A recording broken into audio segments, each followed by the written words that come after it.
Introduction to Robotics. According to the Robot Institute of America, a robot is defined as a reprogrammable, multifunctional manipulator designed to move materials, parts, tools, or specialized devices through various programmed motions for the performance of a variety of tasks. The definition of robotics is the science and technology of robots, their design, manufacture, and their application. A person working in this field is called a roboticist. However, this definition makes most modern household appliances seem like robots as well, particularly in the Internet of Things age. Perhaps, the best way to solve this problem is to add suitable adjectives: mobile, robot, humanoid robot, agricultural robot, and bomb disposal robot. People can naturally accept and comprehend these descriptions. The first robot was deployed in a General Motors automobile part production plant in 1961 and was called the Unimate. Based on the description that a robot senses, thinks, acts, and communicates, let's then further explore a bit what we would identify with as a robot. A robot is not what our senses tell us is natural. It has been designed by humans and artificially created. It has sensors to sense or feel its environment. It can manipulate objects or perform tasks. It has some degree of intelligence.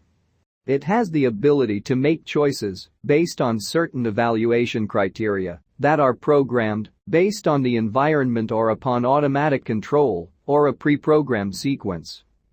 It can move with one or more eeks of rotation.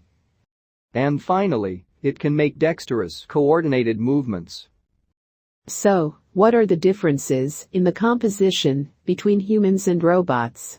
Well, in principle, not much, just as human beings are made up of 5 major components. In reality, there are not so many differences. Just like humans, robots are also composed of 5 major parts. Let's compare and contrast. We have a brain, and computers have a central processing unit, or CPU of some sort. People have a sensory system, and so do robots. Food is our source of energy, robots have power supplies. We have a muscular system, and robots have motors and moving parts.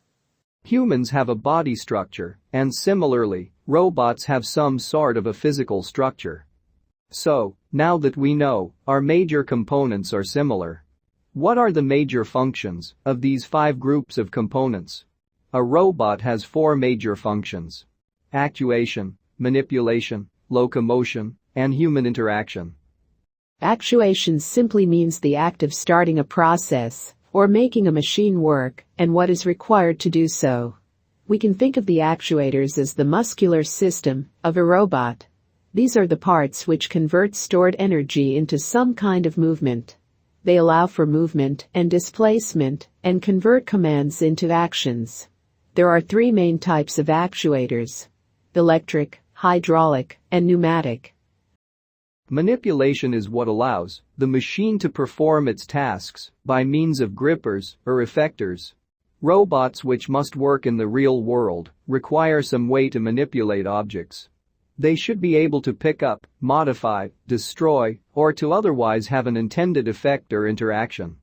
The so-called hands of a robot are often referred to as end effectors, while the arm is referred to as a manipulator.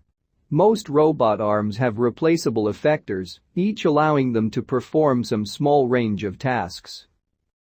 Locomotion is the actual movement it performs, like rolling, walking, repetition of a certain task.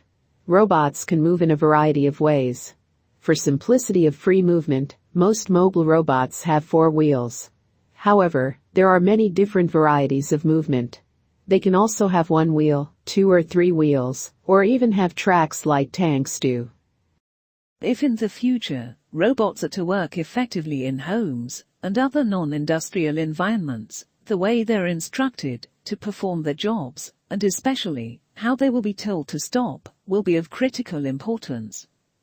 This requires, for example, speech recognition, even tone of voice, gestures, facial recognition, and understanding facial expressions.